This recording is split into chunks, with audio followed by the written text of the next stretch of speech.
Hi guys, welcome back to my channel, Why Lean Living with Kendra. I am so elated that you decided to join me. So let's get directly into this topic, dating a man of God. That's right, you heard me. This is going to be a good one. And hang in there with me because you're going to be like, what, why, how, and are you serious?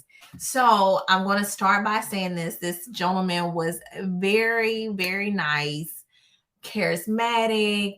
The first outing went exceedingly well. He was very transparent from the beginning. He's like, hey, I want to let you know these are the things that I am looking for, my expectations. So he went down and say, hey, I am a man of God first and foremost. I do not drink, I do not smoke, I do not indulge in certain practices. And I was like, okay, good. This is my political affiliation. This is how much I make. This is what I expect of my significant other. So he said all of this in our first outing. Yes, he was very vocal. And I appreciate that because, again, it gives that person who he's dating the opportunity to say, hey, I appreciate this, but this is the direction that I'm trying to go in.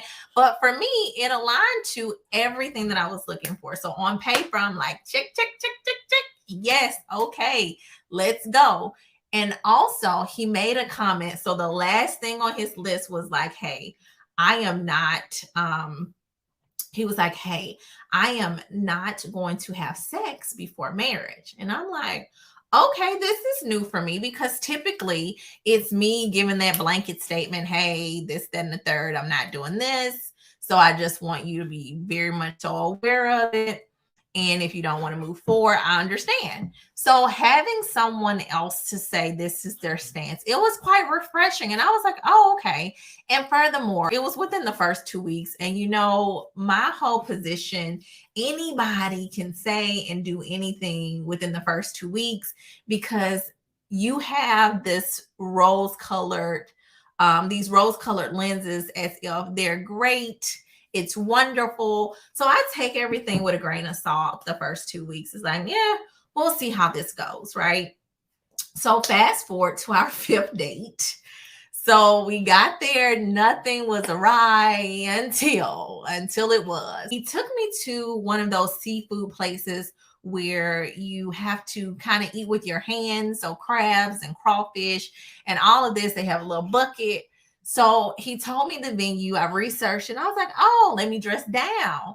Let me make sure I'm very comfortable. So very comfortable for me at that particular time. I had a nice blouse and I had some jeans on, and the jeans were frayed, like they were the distressed jeans, and they had some sort of tatter or tears. So the trendy jeans, and then I had some over the knee boots. So I was like, okay, you look cozy, you look comfortable, and you look cute. He picks me up and we proceed to the restaurant. He opens my door, I get out, and we're going up the stairs. And he said, huh. And he looks at me and he was like, I wouldn't think you would wear something like that. And I was like, I'm sorry. Wear something like what? He was like, I wouldn't think that you would have ripped jeans. And I said, well, I have quite a few. And then he begins to quote scriptures. I kid you not. This man starts to quote scriptures. And I'm like, hold on. Is he chastising me? Is he trying to say that God wouldn't approve of my tattered jeans? So I said, okay, all right. I am from the South, born and raised in the church. So I know the scriptures too, sir. So I was like, okay, sir, thank you for that. But so I started rattling off Bible verses, so scripture. And he looked at me like the heavens open, like, oh my God, her rebuttal was accurate, all of these things. And he was like, you know what? I have something for you. And so he scurries back down the stairs and he presents me with this gift. And I'm like, that was so weird. I guess he's trying to diffuse the situation because we would have definitely had a scripture battle. Okay. He deflects by giving me a gift. Okay. All right. I conceded I did. I'm just going to say I did.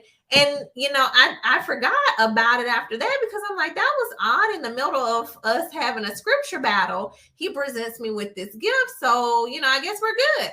So we proceed to go into the restaurant. We eat our food. And afterwards, he's like, hey, I want to invite you to my church tomorrow. And I'm like, okay, sure. And just so you're aware, by this time we were dating exclusively. Okay. We had the conversation. Hey, we want to date each other exclusively so we can see if, we want to continue being the focus of each other's soul. And I was like, okay, cool. So just putting that out there. So back to the story at hand, he invites me to his church. I agree. And he proceeds to pick me up the following day so we can go to church. Go to church, all is well. We go out to eat afterwards, and then I proceed to go home. Fast forward about 5 months. Yes, 5 months later, everything was going good. We didn't have any tisk about any more tattered or torn jeans, distressed jeans, nothing of the sort. But what I did notice within those 5 months, if I call and say, oh, I had a, very trying day, he would always confirm, that it will be okay. And he would give me a scripture. Like he will always make a mention of a scripture. Oh, God said this too shall pass according to whatever that scripture would be, he would state that. And I'm like, oh, that's very uplifting. Keep in mind, this was the same cadence for 5 months. Anything, oh, my knee hurt, he would say a scripture, and then he'll just start talking about something else. And I'm like, oh my God, I really just wanted to talk about my knee and how I might need to go to my primary care, but okay, I'll take the scripture. So anyway, 5 months later, we're here. We go out, we're doing our regular thing. We go to the movies, we discuss whatever we're going to talk about on our way home. He drops me off. All is well. However, this particular night, I get a phone call. And when I say night, I mean 12 o'clock a.m. Okay. Early in the morning, wee hours. And let me just tell you, I go to bed at 8:30. I am an early bird. If I'm not out and about, I am in bed. Do you hear me? I am asleep. So my friends, family, significant other knows if you call me after 8:30, immediately it must be an emergency. It has to be an emergency because I know that if it's not an emergency, Kendra's going to have a whole lecture about how you don't call somebody at ungodly hours, right? Yeah, after 8:30 is ungodly. So anyway, I digress. Let's go back to the story. Yes, let's keep it moving. So he calls me at midnight and he's like, babe, I gotta talk to you. And I'm like, oh my God, what's going on, sweetie? What's wrong? No, I just been thinking. I was like, oh my God, what is he thinking about? What is it? What can I help you with? Because anything that concerns you concerns me. So I am really worried. What is it? Well, I don't understand how all of my exes, they really were coming after me to have sex with me, and you don't even put forth an effort. Yeah. Let me state that again. He calls me at midnight to tell me he's been pondering over the fact that all of his exes, and I'm assuming I deduce that he told them he wasn't having sex before marriage. However, they still made advances towards him, and he is perplexed that I have yet, after 5 months, to try to pounce. He didn't use the word pounce. That I have not attempted to do any of the sort. And so I was like, wait a minute, come again, because keep in mind, it's midnight. I've been asleep a couple of hours. I am so confused right now. So I said, hey, babe, I think we need to do this over FaceTime because I need you to see how sincere I am when we have this conversation. I know you can't come over, but you need to call me. You need to FaceTime me. So he calls, I answer. I'm like, boop. Hey, babe. So let me get this clear. You are here today on my line saying you don't understand if I find you attractive or the reasoning why I have not made any advances towards you. Okay, fair enough. I say anything's fair enough. The very first conversation that we had, you told me that you were going to wait until marriage to have intercourse. So, me supporting you and me committing to this relationship means I'm going to respect your choice, and I'm not going to put you or myself in any compromising situations to where I cannot allow myself or you to remain committed to what we previously discussed. So I don't understand what the problem is. He says, We can cuddle, I can caress you, we can do all these things without doing that. I said, what? No, we can't have one foot in and one foot out. It doesn't work like that, baby boy. It doesn't work like that. Okay. So either you want to do this or you do not, but you can't have it both ways. It's not going to work out well. And he's like, Well, me and my other exes did things. I said, I'm sorry. Okay. All right. I get it. And then he then says, Yes, and it's one other thing. I am a virgin. Sir, get off my line. You are not a virgin. I said, okay, so how? That's what I said. I said, how? Well, according to Romans chapter such and such. Keep in mind, it's not Romans. I'm just throwing it out there. He starts quoting scriptures, talking about he's a virgin, quoting scriptures. And I said, sir, let me ask you a few questions. Have you done any of these 5 things? And he was like, well, so he starts stirring. I said, okay, I got you. Let me ask you something else. Have you done any of these additional 5 things? And he was like, well, according to scripture. I said, no. Let's take scripture out of this. Let's take scripture out of this, because now, for the people in the back, he has me up past midnight talking about how, 1, he's a virgin now. Okay. And 2, him and his exes did a few things, and he doesn't understand why I am not going in that same direction, even though he told me he wanted to wait until marriage. Right. So I'm like, sir, what you are saying that you would prefer to do